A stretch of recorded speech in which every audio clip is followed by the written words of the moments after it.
والنادي الأول محمد مصطفى شاكر من قوة لواء الوحدات الخاصة. كان ليا شرف الاشتراك في عمليات الاستنزاف اللي قامت بها المجموعة 39 فتاة من خلال تطبيق الطاقة البحرية. وكان ليا شرف الاشتراك في بعض عمليات المجموعة 39 فتاة وكان عددها 80 عملية. اشتركت في من 24 ل 25 عملية. أخص بالذات عملية من العمليات اللي قمنا بيها هي عملية ضرب موقع لسان التمساح اللي هو كان قصاد مدينة إسماعيلية على طول.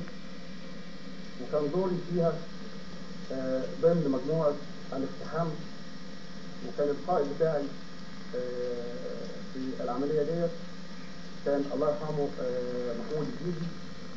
وقمنا بالتسلل إلى موقع لسان التمساح عن طريق بحيرة لسان التمساح بدورة الزوريا، وتسللنا إلى الموقع بهدوء من غير العدو ما يشعر بينا، وركبنا الموقع وقمنا بتدمير جميع الجثم الموجودة في الموقع كلها بالكامل.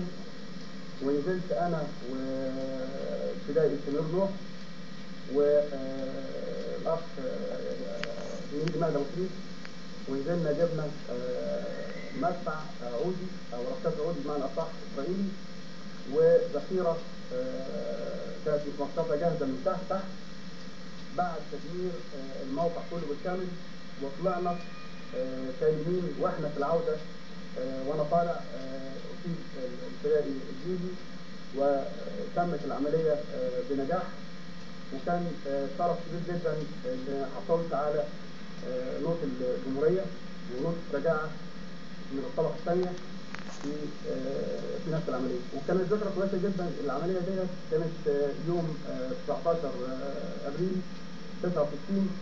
كانت ذكرى طيبة جدا علينا في القوات المسلحة. ال40 بتاع الفريق عبد المنعم رياض، وأهدينا العملية دي على روح الشهيد عبد المنعم رياض رحمه الله. والسلام عليكم ورحمة الله.